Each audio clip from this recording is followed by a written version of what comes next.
అంటే మొన్నటి దాకా అధికారంలో ఉన్నంత కాలం పెద్ద సలహాదారుడుగా సజ్జల మాట్లాడేవాడు. ఇప్పుడు సజ్జల విషయం ఎక్కడ బయటపడి ఆల్రెడీ బయటకు వచ్చింది సార్. ఎందుకంటే విజయసాయి రెడ్డి వీడియోస్ బయట పెట్టింది సజ్జల అన్న విషయం అందరికీ తెలుసు. ఇప్పుడు విజయసాయి రెడ్డి ఏం చేస్తున్నాడంటే, నువ్వు బాపట్ల రిసార్ట్ లో నువ్వు విడుదల రజనీని తీసుకొని వెళ్ళటం గానీ, అక్కడ ప్రతి వారం అక్కడ ఏమేమి సంఘటనలు జరుగుతున్నాయి, అక్కడ కెమెరాలు ఎందుకు ఆఫ్ అయిపోతున్నాయి అన్నీ తెలుసు. వీళ్ళ రాసుల గురించి ఎవరు బయట పెట్టట్లా, వాళ్లే బయట పెడుతున్నారు. వాళ్ళు అంటారా? వాళ్ళకి వాళ్లే సార్. ఏంటి లాభం? అదేంటంటే లాభం వాళ్ళకి. ఇప్పుడు గంట ఎవరు అంబటి రాంబాబు, సంజన సుకన్య, అవంతి అరగంట వీడియో కాల్స్, విజయసాయి రెడ్డి, శాంతి, సజ్జల, రజని. ఏం సార్ వీళ్ళ గురించి ఇంకా చెప్పేది ఏమని చెప్పండి? ప్రతి ఒక్కళ్ళు కూడా వీళ్ళు రాజకీయ నాయకుల రసికులా చెప్పాలి. అంటే గోరంట్ల మాధవ్ మంచోడు అంటారా? అతను గోరంట్ల మాధవ్ బట్టలోడు తీసుకొని వీడియో కాల్స్ చేస్తా అతను పోలీస్ గా ఉన్నప్పుడే అతని మీద రేప్ కేసు ఉంది సార్. అతనికి ఎవరు అసలు వాళ్ళు అంతా రౌడీ షీటర్లో హత్యలు చేసేవాళ్ళు, అత్యాచారాలు చేసేవాళ్ళు వీళ్ళు. నందిగామ సురేష్ కూడా అరటి తోటలు తగలబెట్టాడు రాజధాని ప్రాంతంలో. ఒకప్పుడు 500 కూడా లేని టైం నుంచి ఈ రోజు వేల కోట్లకు అధిపతి ఆయన నందిగామ సురేష్. ఎక్కడి నుంచి వచ్చింది సార్ వీళ్ళు? అతను మొత్తం అక్కడ రాజధాని ప్రాంతంలో అసలు పైపులు కానీ ప్రతి ఒక్కటి అమ్మేస్తున్నారు. ఇప్పుడు ఒక పేరు నాని ఉన్నారు ఒకటి, ఆ పేరు నాని అంటే ఆయన వచ్చి ఓడిపోయినా సరే అటు పార్టీ ఓడిపోయిన మాట్లాడుతున్నాడు ధైర్యంగా మాట్లాడుతున్నాడు. ధైర్యం చూడండి ఎంత ధైర్యంగా మాట్లాడుతున్నాడు ఆయన. ఏం సార్ వాళ్ళు చేసిన గత 5 సంవత్సరాలుగా వాళ్ళు ఏం చేశారో అన్ని తెలుసు. ఎక్కడ మచిలీపట్నంలో నీ కొడుకు గంజాయి కేసులో అతను కూడా ఒక ముద్దాయే సార్. ఇతను ఎమ్మెల్యేగా కాకుండా కొడుకుని నిలబెట్టాడు, కొడుకు ఓడిపోయాడు. పేరు నాని ఇంతకు ముందు పవన్ కళ్యాణ్ గురించి అతని క్యాస్ట్ గురించి నోటికి వచ్చినట్టు మాట్లాడాడు. ఇప్పుడు వచ్చి బయటకు వచ్చి ఏం మాట్లాడతాడు? ఫలానా దాని గురించి మాట్లాడాడు అని చెప్పండి. వీళ్ళు చేసిన అభివృద్ధి ఏంది? అభివృద్ధి ఏమీ లేకుండా రాష్ట్రాన్ని 3 ముక్కలు చేసి 3 రాజధానులు కడతాను, ల్యాండ్ టైటిలింగ్ యాక్ట్ తీసుకొస్తాను, వైజాగ్ లో ప్రమాణ స్వీకారం చేస్తాను, వైజాగ్ లో కాపురం పెడతాను అని చెప్పి ఈ మాటలు తప్పితే ఏమీ లేదు. డెవలప్మెంట్ ఏమీ లేదు. ఏం మాట్లాడతారు? బయటకు వచ్చి ప్రెస్ మీట్లు ఏమని పెడతారు సార్ వీళ్ళు? ఓకే, ఇప్పుడు కొడాలి నాని ఏం చేశారంటే తను మరి వీడియో అది నిజం అబద్ధం అని తెలీదు.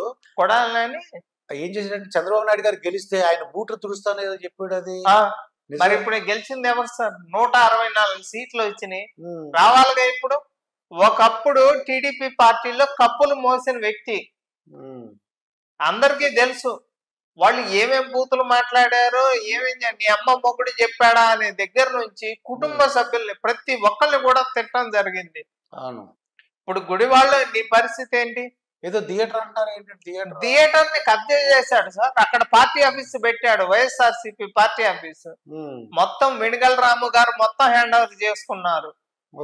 అక్కడ భూములు కబ్జా చేశాడు. గుడివాడ అడ్డ కొడాలి నాని గడ్డ అనే విధంగా మాట్లాడాడు. ఇప్పుడు ఎవరు గుడివాడలో గెలిచింది? ఎవరు గన్నవరంలో గెలిచింది? గుంటూరు జిల్లా కానీ కృష్ణా జిల్లా కానీ ఉమ్మడి జిల్లాల్లో ఎక్కడా కూడా వైసీపీ జెండా ఎగరలా. తుడిచిపెట్టిపోయింది, మొత్తం తుడిచిపెట్టిపోయింది. 11 సీట్లు ఇచ్చారు. 11 సీట్లు ఇచ్చినా కూడా అసెంబ్లీ సమావేశాలకు రాకుండా ఉండడం కోసమే ఈ రోజు నేను ఢిల్లీలో ధర్నా చేస్తాను అని చెప్పి మాట్లాడుతున్నాడు.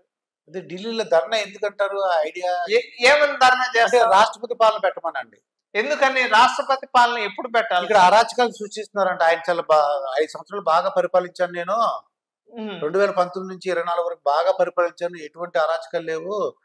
ఇప్పుడు 100 రోజుల్లోనే అది ఒక 79-80 రోజులు. 2019 నుంచి 24 దాకా 3 రాజధానులు కడతా అన్నావు, కట్టావా? ల్యాండ్ టైటిలింగ్ యాక్ట్ అన్నావు, వైజాగ్ లో ప్రమాణ స్వీకారం అన్నావు. ఇది విశాఖ స్టీల్ ప్లాంట్ అంటే 25,000 ఎకరాల భూమి సార్. అది వైజాగ్ స్టీల్ ప్లాంట్. అది మొత్తం అమ్మేసంట అక్కడ రాజధాని కడతాడంట. ఆ భూమి ఇచ్చిన రైతులు ఎందుకు ఇచ్చారు అంటే, ఆ రోజుల్లో 1000 రూపాయలకి ఇచ్చారు ఎకరం. మా కుటుంబంలో ఎవరో ఒకరికి జాబ్ వచ్చింది అనే ఉద్దేశంతో ఇచ్చారు.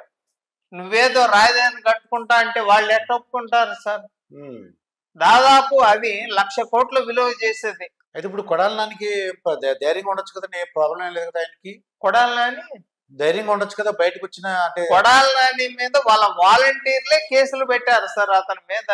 వాలంటీర్లు వాళ్ళ వాలంటీర్లే కేసులు పెట్టారు. ఆయన చేసిన అరాచకాలు అన్ని ఇన్ని కాదు.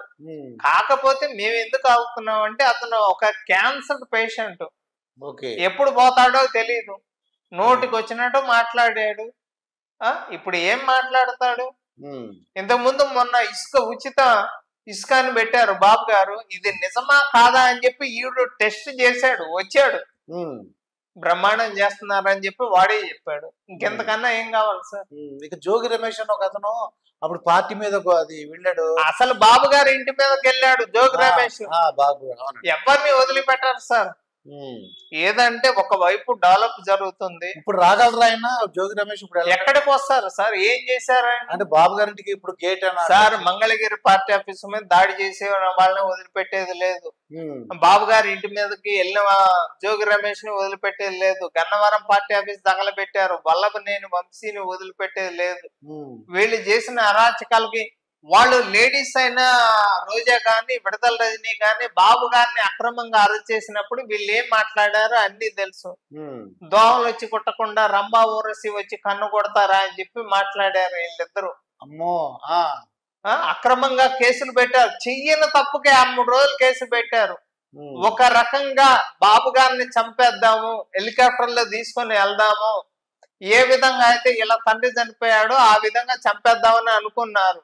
కానీ ఇంటెలిజెన్స్ రిపోర్ట్ వల్ల మీరు మీ వెహికల్ ఎక్కి వెళ్ళండి అని చెప్పడం వల్ల ఆ రోజు బాబు గారు వాళ్ళ వెహికల్ వెళ్ళారు. కాబట్టి ఈ రోజు ఇన్ని అరాచకాలు చేసినా కూడా ఇంకా కూడా జగన్మోహన్ రెడ్డి మీద కానీ వాళ్ళ మీద కానీ కేసులు చిన్న ఒకవైపు అభివృద్ధి జరుగుతుంది. శ్వేతపత్రాలు రిలీజ్ చేస్తున్నారు.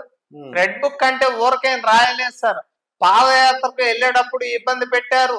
ఎవరన్నా మాట్లాడే కిమ్ములాగా నువ్వు నవ్వితే నీ మీద కేసు, నువ్వు ఏడితే నీ మీద కేసు, నువ్వు మాట్లాడితే నీ మీద కేసు. మాకు ఇప్పుడు ఈ రోజు అమరావతి రాజధాని అయిన తర్వాత మేము 5 ఏళ్ల తర్వాత మాకు ఇప్పుడు స్వతంత్రం వచ్చింది అనిపించింది. 5 ఏళ్లుగా మాకు నరకం చూపించాడు సార్. దగ్గినా తుమ్మినా 41A నోటీసులు ఇవ్వటం, తీసుకెళ్ళటం, సిఐడి పోలీసులు కొట్టడం, ఇవన్నీ మీ ఎంపీనే వదలలేదు కదా నువ్వు. ప్రతి ఒక్కళ్ళ మీద కేసులు పెట్టారు. అచ్చెన్నాయుడు మీద కేసు పెట్టారు. ప్రతి ఒక్కళ్ళు ఇష్టం వచ్చినట్టు కొట్టుకుంటా పోయారు. ప్రతి ఒక్కళ్ళ మీద కేసులు పెట్టారు. అచ్చెన్నాయుడు మీద కేసు పెట్టారు. ప్రతి ఒక్కళ్ళు ఇష్టం వచ్చినట్టు కొట్టుకుంటా పోయారు.